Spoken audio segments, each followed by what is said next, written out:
How's it going, everybody? Welcome back to the channel. I'm your host, as always, Hicksydust, here with another episode of the Hicksydust Family Gaming Podcast. I am joined by my two sons, Ben and Jace. And today we'll be talking about our favorite baby Pokemon throughout the entirety of the series. Yes, Pokemon has been quite a popular topic on this podcast, as it is a game that all three of us play regularly. Who wants to kick it off first? Who wants Me. All right, Benny, pick your first baby Pokemon. Which is the one you want to talk about? Munchlax. Okay. What do you know about Munchlax? He turns into Snorlax. Snorlax, yep. He is the baby form of Snorlax. I actually also happen to like this one. I never actually get to use this one. I think it's only available in the wild in maybe 2 of the generations, and egg breeding makes it complicated to get a baby Pokemon, but I understand why you picked Munchlax, because he is very adorable. Yes. What's the next baby Pokemon you want to talk about? Toxel from generation, I was about to say 4, but no. I think that was Sword and Shield. So yeah, Sword and Shield. Would that be 8? Yeah, in generation 8, after a while, once it's before you get the bike, near that horseshoe area with the baker and where the little milk Pokemon is, you can find this little egg this person gives you in a breedery, and then once you hatch it, you get Toxel.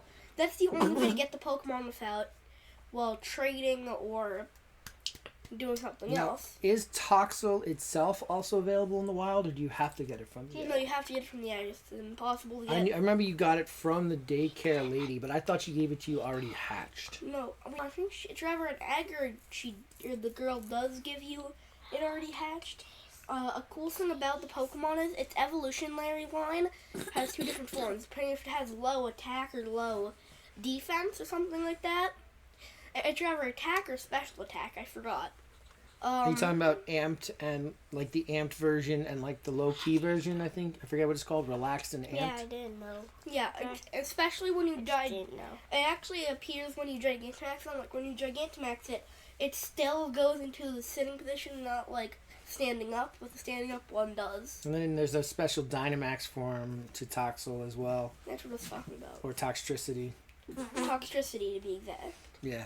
All right, so Toxel is the pre-evolution of Toxtricity.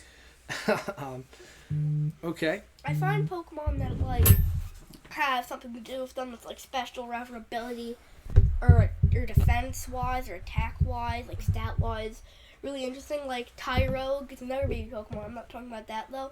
In fact, no one is. But I find its evolutionary line cool with the whole rather being even in attack and defense, having higher defense for Hitmon. I think it was Lee? No, Hitmon's set for now. So you picked Munchlax, you picked Toxel, and you talked about Tyrogue. I want to talk about I got to talk about one too, Benny. It's my turn to pick. I'm going to talk about Elekid. Who is Elekid? Elekid, I'm glad you asked, is the pre-evolution to Electabuzz and then eventually Electivire. Elekid, as well as another one that I think someone else here wants to talk about, were pre-evolutions of a popular Gen 1 Pokemon.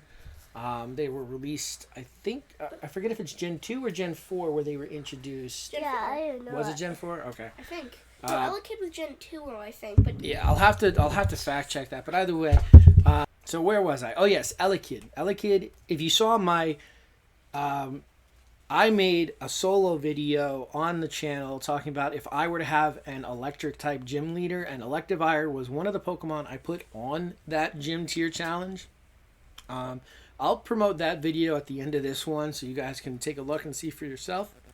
But yeah, Electivire was one of those Pokemon, and Elekid is the pre-evolution form of that Pokemon. But I'm going to turn things back over now to Benny, who's eagerly awaiting to tell us about his second choice for favorite baby Pokemon. It's called Pichu. All right, so in case you didn't hear that, Benny said he picked Pichu. Pichu, what does Pichu turn into, buddy? Pikachu. And this one I can safely say I think was introduced in Gen 2. Yeah. Okay. Pikachu, he is so cute. Yeah, Pichu is one of the more adorable ones and is very popular and makes a reoccurring appearance in a lot. And I have I think a daddy every dino. game Pikachu is in past Gen 1, I wait. think Pichu is involved with too. Wait. I've one. so it's a very important character. Pikachu on Gen 1, you have to get it.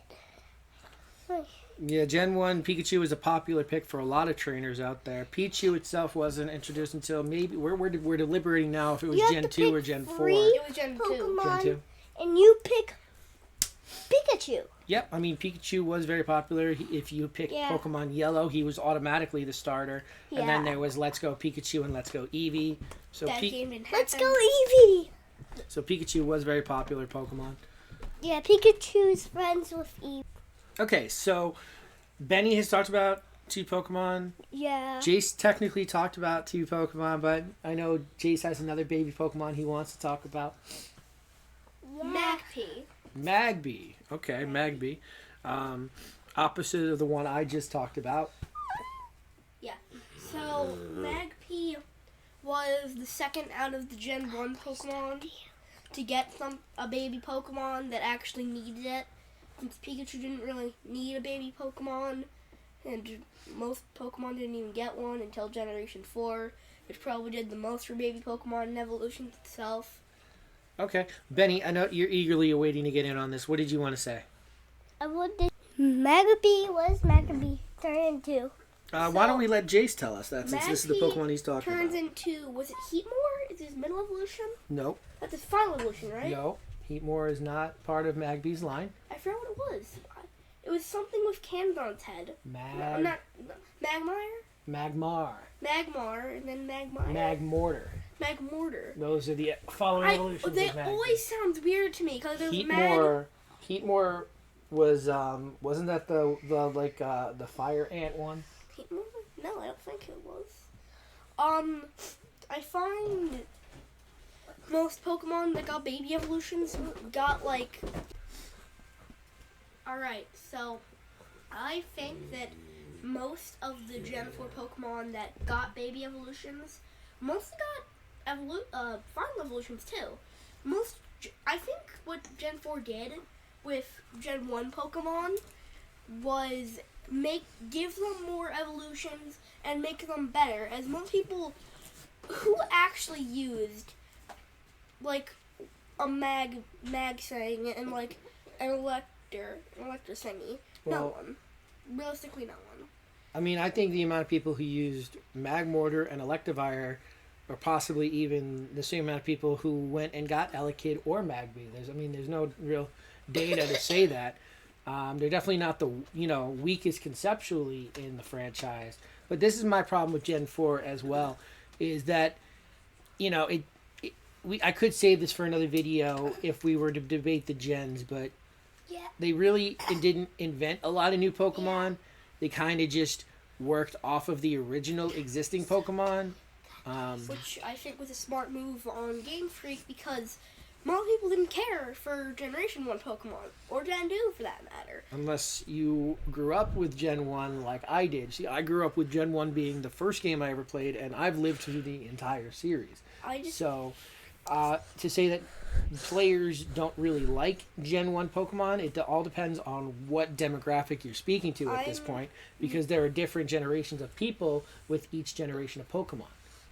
What I was trying to say is the Pokemon where like have no evolutions, have no pre-evolutions, are just there to fill in the gaps for Pokemon. Can you agree with me on this?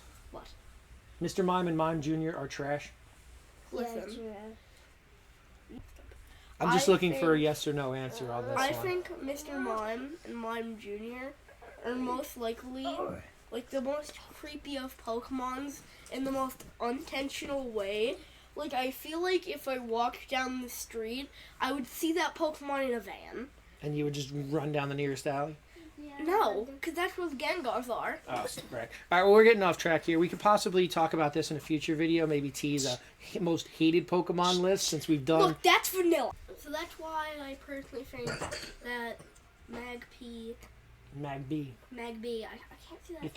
You're throwing peas at me. It's B. Yeah, I'm sorry. Yeah, so basically I think Mag B is a really good Pokemon. I think most of the Pokemon that like had baby Pokemon from Generation 1, I already talked about this, needed it and needed the final evolution, or else most people wouldn't use it anymore. I mean, like, I see like the final evolution of these older Pokemon a lot more than I see the actual older Pokemon, because those Pokemon nowadays are useless, but their final evolution, still, those are actual good Pokemon that are somewhat usable in a team. I don't know. I don't know how you look at like Rhydon and say that like you needed a Rhyperior evolution. So I'll agree with you on some of them, but there's not all of them do I agree needed an evolution. When Rhydon already looks complete. If anything, I would do the reverse with Rhydon and go like a pre to Rhyhorn. But Rhyperior is just not one of my favorites in that aspect. With Rhydon, realistically, when you look at its stats, you're like, alright, this is some good attack, but what is its poor defense? Like, poor defense. Like, all it has is attack going for it and nothing else. I don't know. Like, to me, Rhydon already looks like a final evolution, but we're getting off track here. We've been doing that a lot with this episode, so I'm gonna steer things back in the direction. I'm gonna talk about my final favorite. So, wow, we've talked a lot about a lot of different Pokemon on this. We might have almost covered all of them. I guess. Let me talk about one that comes from Gen 2. I'm going to talk about Togepi. Togepi evolves into Togetic, and then finally Togekiss. I believe it turns into like a fairy type at the end, if I'm not mistaken by now. It is fairy type. It is fairy type. Gen 2 fairy types didn't exist, so I know that was one of the Pokemon that got switched to the fairy type. Which I don't like. Yeah, I mean, like Jigglypuff and, Clefairy, they were both normal types. Then they got switched into fairy types. Which don't need to be fairies. Yeah, they don't need to be. I mean, you already made them normal. You're just taking away from the normal Pokemon category, I guess you could say. Those Pokemon, like, especially the final evolution, like Clefairy, were really good Pokemon to keep for the normal typing. Because for some reason, that Pokemon learned this move where it can take any move from the entire game. Metronome. And one time when I was playing Gen 8, it somehow learns that move that Mewtwo learns when it's fully like level 100. Okay. That overpowered move. But yeah, so I'm going to have to pick Togepi. Togepi was one of those Pokemon that I did use for my Gen 2 team. Toga evolves into, like I said, Togetic, and then Togekiss at the end.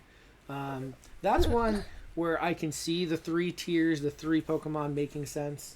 And Togepi was just very iconic, in the game and in the anime considerably. So I'm gonna flush it out with Togepi. I'm gonna say Togepi is my second favorite. We talked about so many different Pokemon in this one, though. So do you think we should stop? Yeah. I mean, I think I'll kick it off to you guys if you have any final thoughts you want to leave on this episode. Benny, I know you've been really a chatterbox in this one. Well, if you like and subscribe this video, you have to give this video 2,000 likes. Well, I don't think you could do 2,000 likes unless you have 2,000 accounts, which by all means give it 2,000 likes. Or, maybe if you leave a like under this video, the like fairy will leave a baby Pokemon underneath your pillow. Which, I figured, that one we don't like. That one. What Benny was trying to say is make sure you follow us on Facebook, on Instagram, and on Twitter. And I do a little bit of solo work on TikTok. You can find us under all those platforms under the name Hicksydust. Benjamin, would you like to say anything else before we send off? And you have to give this 10 likes. That's a lot. And so you can follow us on Twitter and hashtag Hicksydust. And Hicksydust Family Gaming. Yep, there you go. You got it perfect. So as always, guys, keep your eyes to the horizons. Keep your eyes to the horizons for more Hicksydust content, which is sure to arrive. And enjoy the rest of your day.